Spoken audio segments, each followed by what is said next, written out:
Confuse பண்ணிடுவோம் உங்களை. ஒருவேளை இருக்கலாம், ஒருவேளை இல்லாம இருக்கலாம். பட் அதே மாதிரி ரிப்பீட் பண்ணா ஆமா அதுதான். இல்ல இதுல வந்து அவங்களுக்கு ஆக்ஷன் சீக்வன்சஸ் இருக்கு. பட் அது வேற ஸ்கிரீன் பிளே வேறையா இருக்கிறதுனால சிச்சுவேஷன்ஸ் மாறும்.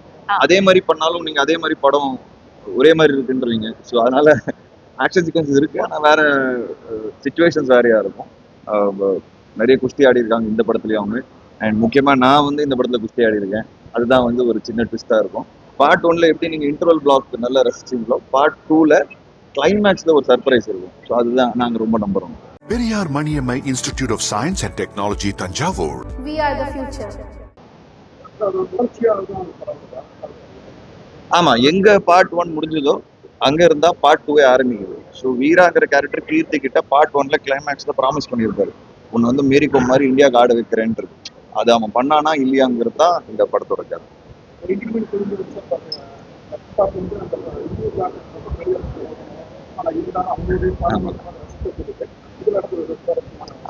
கிளைமேக்ஸ் வந்து இதுல பெரிய climax sequence, all artist combination. And ஒரு 6 இல்ல 7 நாள் எடுத்தோம். எப்படி நான் சொன்ன மாதிரி இன்டர்வல் பார்ட் 1ல இருந்ததோ இதுல பார்ட் 2ல வந்து கிளைமேக்ஸ். அது வந்து எல்லா ஆர்டிஸ்ட் காம்பினேஷன்ல வச்சு ஷூட் பண்ணியிருக்கிறோம். அண்ட் அது ரொம்ப சேலஞ்சிங்கா இருந்தது. சுப்ரீம் சுந்தர் மாஸ்டர் அவர் தான் வந்து ஸ்டன்ட் கோரியோகிராஃபர் இந்த படத்துக்கு. ரொம்ப அழகா அந்த ஹோல் சீக்வன்ஸ் வந்து எக்ஸிக்யூட் பண்ணி கொடுத்தாரு. அதுதான் இந்த படத்தோட ஹைலைட்டா இருக்கும். லாஸ்ட் 40 மினிட்ஸ் வந்து நீங்க தியேட்டர்ல இருந்து வெளியே பார்த்துட்டு வெளியே வரும்போது நீங்க பயங்கர ஒரு சிரிப்போட இருப்பீங்க. அதை நாங்க ஸ்ட்ராங்கா நம்புறோம்.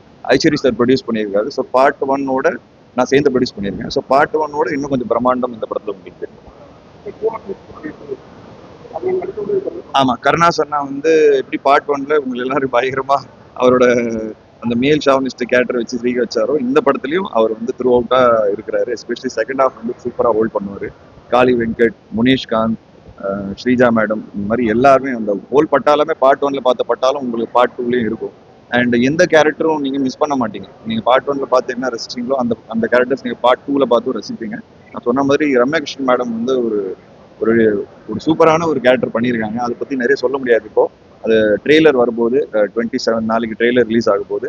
ஸோ நீங்க எல்லாரும் பாருங்க. பார்க்கும்போது உங்களுக்கு ஒரு ஐடியா வரும் இந்த படம் என்னங்கிறது. ஆமா ஆமா ரொம்ப புதுசா இருந்தது எனக்கு. ஏன்னா இதுதான் நான் ஃபர்ஸ்ட் டைம் ஒரு அப்பாவா நடிக்கிறேன். நான் சினிமால பெருசா அப்பாவா நடிச்சது கிடையாது. அண்ட் அந்த சாங் வந்து இங்க பொள்ளாச்சி சுற்றி தான் ஷூட் பண்ணோம். பாபா பாஸ்கர் மாஸ்டர் தான் கொரியோகிராஃபர். அந்த பாப்பாவுக்கு பாவம் அந்த சாங் நடிக்கும் போது 2-3 வாட்டி கீழே வந்து அடி வேற பட்டுச்சு. பட் ஸ்டில் அவங்க ரொம்ப சப்போர்ட்டிவா முட்டிலாம் பேர்ந்து ரத்தம் வர ஆரம்பிச்சு எங்களுக்கு கொடுமையா இருக்கும். பட் ஆனாலும் வந்து அவங்க ரொம்ப சப்போர்ட்டிவா பண்ணி கொடுத்தாங்க. ரொம்ப கியூட்டா ஜாரா இந்த படத்துல எனக்கு தெரிஞ்சு அவங்க தான் ஒரு ஹைலைட்டா இருப்பாங்க. குட்டி பாப்பா ரொம்ப கியூட்டா பண்ணியிருக்காங்க. அண்ட் அந்த எக்ஸ்பீரியன்ஸ் வந்து எனக்கு சூப்பரா இருக்கும். ஆமா ஆமா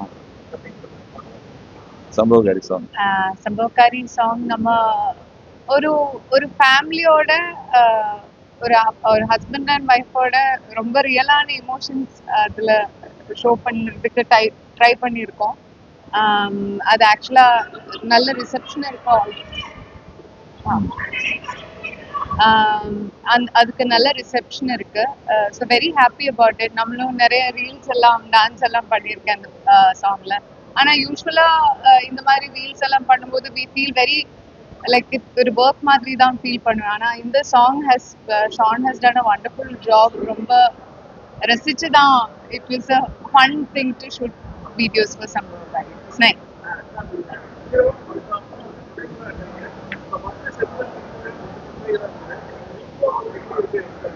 இல்லை சார், எங்க படம் பொறுத்த வரைக்கும் கிளீன் நியூ சார். ஸோ இன்னும் அனௌன்ஸ்மெண்ட் வரல இல்லையா, பட் எங்கள் சர்டிஃபிகேட் வந்துருச்சு. இங்கே சொல்லிடுறேன், க்ளீன் நியூ சர்டிஃபிகேட் சார். படம் காமிச்சோம், அடுத்த நாளே எங்களுக்கு சர்டிஃபிகேட் வந்துருச்சு. ஸோ இது ஒரு ஃபேமிலி ஃபில்ம். ஸோ எங்களுக்கு அந்த மாதிரி எந்த சேலஞ்சும் இல்லை சார்.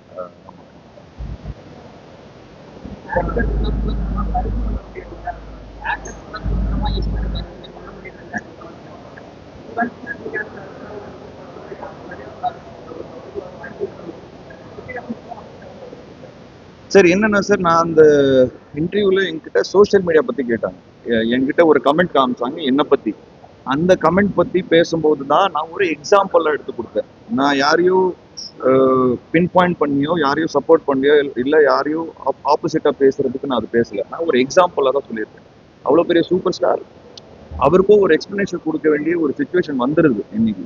அதுதான் எனக்கு வருத்தமா இருக்கு. ஸோ அந்த சுச்சுவேஷன் இன்னைக்கு சோஷியல் மீடியா கிரியேட் பண்ணியிருக்கு. எல்லாருக்கும் கிரியேட் பண்ணிருக்கு.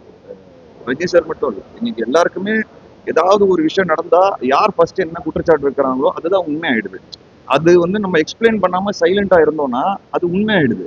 அப்போ எக்ஸ்பிளைன் பண்ண வேண்டிய சுச்சுவேஷன் வருது. ஸோ நானும் பார்த்தேன் சோஷியல் மீடியால நிறைய போயிட்டு இருக்கு. அதை வச்சு நான் யாரையும் வந்து குறிப்பா சொல்ல. இன்ஃபேக்ட் சில அந்த எலெக்ஷன் டைம்ல சில விஷயங்கள் நடக்கும்போது எனக்கு என்னாச்சு ஆன்லைன்ல என்ன போயிட்டு இருக்குன்னு கூட தெரியல. எனக்கு கூட இருக்க நண்பர் தான் சொன்னாரு இந்த மாதிரி போயிட்டு இருக்கு. அப்புறமா தான் ரெஜிஸ்டர் ஸ்பீச் கொடுக்கும்போது தான் புரிஞ்சது என்ன எதுக்காக கொடுத்தாருங்கிறது. ஸோ அதுதான் நான் வந்து ஒரு எக்ஸாம்பிளா சொல்லியிருக்கேன். தவிர்த்து எனக்கு யார் சப்போர்ட்டோ எந்த யாருக்கு அகேன்ஸ்டாவோ எனக்கு பேசுறதுக்கு எந்த விருப்பமும் இல்லை. இப்போ நான் சொன்னது கரெக்ட். இன்னைக்கு சோஷியல் மீடியா அது வந்து நான் பேக் அடிக்க மாட்டேன். நான் என்ன சொன்னேனோ அதை இப்போ நான் ஸ்டாண்ட் பண்றேன்.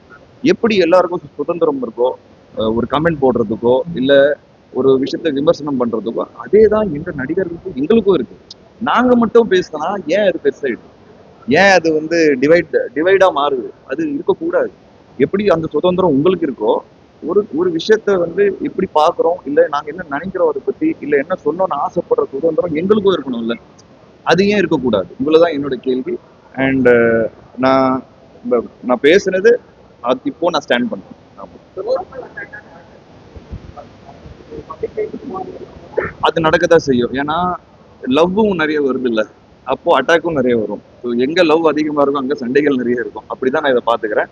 ஆனா சம்டைம்ஸ் ரொம்ப பர்சனலா போகும்போது ஹர்ட் ஆகும். ஃபேமிலியோ இல்ல மற்ற விஷயங்களோ உள்ள கொண்டு வரும்போது இல்ல கெட்ட வார்த்தையில திட்டும் போது இதெல்லாம் வந்து எதுக்குங்கிற மாதிரி இருக்கு. இந்த எல்லாரும் சாவ போறாங்க ஒரு நாள். யாருமே உயிரோட இருக்க போறது இல்ல. இப்ப எதுக்கு இவ்வளவு வன்மம் இவ்வளவு இது? யாரை பிடிச்சிருக்கோ சப்போர்ட் பண்ண, பிடிக்கலையா உங்க கருத்தை சொல்லுங்க, கண்டிப்பா சொல்லுங்க. உங்க பாயிண்ட் எடுத்து வைங்க. ஏதாவது ஃபீட்பேக் கொடுக்கணும்னா கொடுங்க. அதுக்கு தான் சோஷியல் மீடியா. ஆனா அசிங்கமா திட்டுறதோ இல்ல பர்சனலா இறங்குறதோ அது வந்து இருக்கக்கூடாதுங்கிறது நான் ரொம்ப ஸ்ட்ராங்கா இன்னைக்கு இல்ல, நான் முன்னாடி கூட பேசியிருக்கிறேன். இப்போதான் அது ரீச் ஆகுது, அவ்வளவுதான். ஆமா ஆமா. அது அது அது வந்து ஒரு 3-4 இயர்ஸா எனக்கு போஸ்ட் கோவிடுக்கு அப்புறமா தான் எனக்கு அந்த சிம்டம்ஸே வர ஆரம்பிச்சிருக்கு. அது ஜாஸ்தியாச்சு. சிம்டம்ஸ் முன்னாடியே இருந்தது, பட் போஸ்ட் கோவிடுக்கு அப்புறமா தான் எனக்கு அது ஜாஸ்தியாயிருக்கு. ஸோ அது அது எப்படின்னா அது மேனேஜ்மெண்ட் தான். இதுக்கப்புறம் அது ரொம்ப டீட்டெயில் நான் போக விரும்பல, பட் அதை மேனேஜ் தான் பண்ணணும் தவிர்த்து அதுக்கு கியூருங்கிறது கிடையாது. ஸோ நேற்று நான் இந்த மாதிரி பண்ணும்போது நான் நிறைய ட்ரை பண்ணிட்டேன். எனக்கு அது கியூர் கிடைக்க மாட்டேது. டெம்பரரி கியூர் தான் கிடைக்கிறது தவிர்த்து பர்மனன்ட் கியூர் கிடைக்க மாட்டேங்குது. ஸோ நேற்று இந்த விஷயத்த நான் ஷேர் பண்ணணும்னு நினச்சேன். ஏன்னா நிறைய இன்னைக்கு வந்து ஃப்ரெஷ்ஷாக இருப்பேன் பார்த்தீங்கன்னா. ஏன்னா நான் அந்த மெடிசன் விட்டுட்டேன். அந்த 2 நாளாக நான் அந்த மெடிசன் சாப்பிடல. அதோட சைடு எஃபெக்ட் என்னன்னா சாப்பிட்டா அது உங்களை சோர்வாக்கும், டயர்ட் ஆக்கும். நீங்க வந்து ஸ்ட்ரெஸ் பண்ணக்கூடாது, நீங்க ரெஸ்ட் எடுக்கணும். பட் எங்க ப்ரொமோஷன் டைம்ல நானும் யோசிச்சுட்டு இருக்கேன், என்னாச்சு ஒரு வாரமா நான் ஏன் அப்படி இருக்கேன் போது தான் எனக்கு ரியலைஸ் ஆச்சு. இந்த மெடிசன் சாப்பிட்றதுனால தான் நான் இப்படி இருக்கேங்கிறது. உடனே நான் என்ன பண்ணிட்டேன், அந்த மெடிசன் ஸ்டாப் பண்ணிட்டேன். நேத்துல இருந்து இன்னிலேருந்து நான் ஃப்ரெஷ்ஷாக ஃபீல் பண்ண ஆரம்பிச்சிட்டேன். பட் என்னன்னா அது பர்மனன்ட் சொல்யூஷன் கிடையாது. அது ஆட்டோ இம்யூனுங்கிறது எப்பப்பெல்லாம் இம்யூன் ஸ்ட்ரெஸ் ஆகுதோ அப்பப்பெல்லாம் அது ரெக்கர் ஆகும். ஸோ அதனால வந்து அது அது மேனேஜ் தான் பண்ணணும். ஸோ நேற்று நான் இந்த விஷயத்த போட்டதுக்கு அப்புறமா நிறைய எனக்கு மெசேஜஸ் வந்திருக்கு. இந்த ட்ரீட்மெண்ட் எடுத்தால் நல்லா இருக்கும். சில பேர்லாம் எனக்கு ஃபோன் பண்ணி அவங்களோட ஆட்டோ இம்யூன் எப்படி கியூர் பண்ணாங்க சில பேர்லாம் பேசியிருக்காங்க. புதுசாக இருந்தது கேட்கறதுக்கு. கண்டிப்பாக எனக்கு தெரிஞ்சு ஏதாவது ஒருத்தர் 2 பேர் சொல்லும் போது ட்ரீட்மெண்ட் நியாயமா இருந்தது. நான் அதை ட்ரை பண்ணுவேன். நான் ஒரே நிமிஷம். இதுதான் சார் சோஷியல் மீடியாவோட பவர். இப்போ நான் கொஞ்ச நேரம் முன்னாடி உங்ககிட்ட அதோட ராங் பத்தி பேசுனேன். இப்போ என்ன நல்ல விஷயம்னா நான் போடும்போது எனக்கு யாரோ ரீச் பண்ணி ஒரு விஷயத்தோட எப்படி அதை சால்வ் பண்ண முடியும்ன்றது ஒரு ஒரு ஒரு விஷயம் எடுத்து சொல்றாங்கல்ல. ஒருவேளை நான் அந்த ட்ரீட்மெண்ட் ட்ரை பண்ணி எனக்கு சார்ட் அவுட் ஆச்சு, அந்த காரணம் என்ன? Social media. அப்போ சோஷியல் மீடியால நல்லதும் நடக்குது அப்படி நம்ம ஒத்துக்கிறோம்னா ஆமா அதான் சார், அதுதான் சோஷியல் மீடியாவோட பவர். தட் இன்ஃபர்மேஷன் ரொம்ப சீக்கிரமா அவைலபிளா இருக்கு, ஸ்ப்ரெட்டா இருக்கு. பட் மிஸ்இன்ஃபர்மேஷனும் அதோட ஃபாஸ்டா பரவுது. இதுதான் வந்து நான் கொஞ்சம் யோசிப்பேன் சம்டைம். சோஷியல் மீடியா நல்ல விஷயத்துக்கு பயன்படுத்தலாமே, அவ்வளவுதான். ஒரே வேர்க்கு சொல்லுங்க சார். ஆமா ஆமா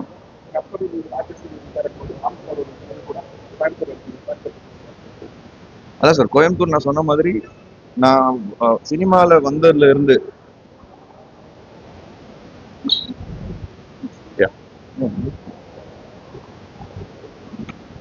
சினிமால நான் ஆக்சுவலா வந்ததுல இருந்து நான் பண்ண நிறைய படங்கள் சென்னையை தாண்டி அதிகமா ஓடுனது வந்து கோயம்புத்தூர் ஏரியால தான். ஸோ கோயம்புத்தூர் மக்களுக்கு ஒருவேளை என் மேல நிறைய லவ் இருக்குன்னு நான் நினைக்கிறேன். அதனால இது என்னன்னு தெரியல, நிறைய வாட்டி கோயம்புத்தூர் வந்து ஷூட் பண்றேன். என்னோட டைரக்டர்ஸ் ராம்குமார் அவரோட 3 படம் பண்ணியிருக்கேன். இன்டர்நெட் நாளை ரவி அவரோட ஒரு படம் பண்ணியிருக்கேன். அவங்க எல்லாரும் திருப்பூர் தான். ஆமா. அண்ட் அந்த ஹோல் டைரக்டர் கும்பல் ஒன்று இருக்கு திருப்பூர்ல இருக்கு. அவங்க எல்லாரும் எனக்கு ரொம்ப க்ளோஸ். அவரோட அசிஸ்டன்ஸ், கோ டைரக்டர்ஸ். ஸோ நிறைய வாட்டி இங்க வந்து ஷூட் பண்ணும்போது எனக்கு ஒரு நல்ல ஃபீலிங். கோயம்புத்தூர் வந்துட்டா என் படம் ஹிட் ஆயிடும், கோயம்புத்தூர் வந்து ப்ரோமோட் பண்ணா என் படம் ஹிட் ஆயிடும்ங்கிறது எனக்கு ஒரு மனசுல ஒரு நம்பிக்கை இருக்கு. அதனால தான் இங்க வந்திருக்கிறேன்.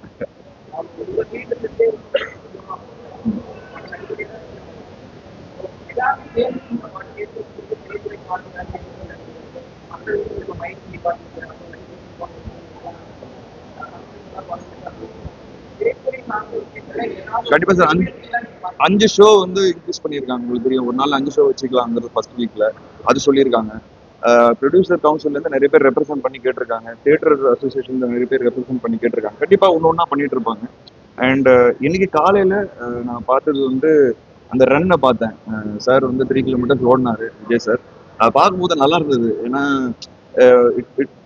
ஒரு சிக்னல் என்னன்னா, நம்ம சிஎம்ஏ ஒரு 50+ ஏஜ்ல வந்து 3 கிலோமீட்டர் ஓடும்போது ஒரு ஹெல்த்தை வந்து ஹெல்த்தை வந்து ஒரு எக்ஸாம்பிளா வந்து அவர் ஓடும்போது எனக்கு ரொம்ப பாசிட்டிவா இருந்தது. ஆதவர்ஜுனா சார் வந்து காலைல பேசும்போது இந்த மாதிரி சிஎம் பார்த்துருக்கீங்களா முன்னாடி அப்படின்னு கேட்கும்போது அது நல்லா இருந்தது. ஏன்னா ஒரு சிஎம் 3 கிலோமீட்டர்ஸ் எல்லாரோட சேர்ந்து ஓடும்போது ஹெல்த்தோட முக்கியம் என்ன, சே நோ டு ட்ரக்ஸ்ங்கிறது அது ரொம்ப பாசிட்டிவா இருந்தது எனக்கு பார்க்கும்போது. இந்த மாதிரியான விஷயங்கள் இன்னும் நிறைய பாசிட்டிவா நடக்குங்கிறத நானும் நம்புறேன். ஏன்னா மக்கள் எல்லாரும் சேர்ந்து அவரை எலெக்ட் பண்ணியிருக்கோம். அண்ட் கண்டிப்பா சினிமாக்கு நிறைய சேஞ்சஸ் தேவைப்படுது. எனக்கு தெரிஞ்சு ஒன்னொன்னா கண்டிப்பா சினிமாக்கு இன்னும் நடக்கும்ன்றத நானும் நம்புறேன். எனக்கு எதுவுமே இல்லை சார். நான் நிறைய வாட்டி சொல்லியிருக்கிறேன், எனக்கு அரசியல் தெரியாது, புரியாது. இந்த லாஸ்ட் 5 வருஷத்துல தான் நான் அரசியலை கொஞ்சமா ஃபாலோ பண்ண ஆரம்பிச்சிருக்கேன். நம்ம லைஃப்ல நம்ம பொழப்பு பாக்குறதுக்கு டைம் கரெக்டா இருக்கு, நம்ம பிரச்சனைகள் ஹேண்டில் பண்றதுக்கு கரெக்டா இருக்கு. இதுல எதுக்கு அரசியலுங்கிறது அந்த ஆசைலாம் எனக்கு சுத்தமா கிடையாது. Why should they watch? Please. நல்ல ஃபேமிலி கூட சேர்ந்து எல்லாரையுமே கூட்டிட்டு வந்து பார்க்க முடியற ஒரு நல்ல ஒரு படமா இருக்கும்.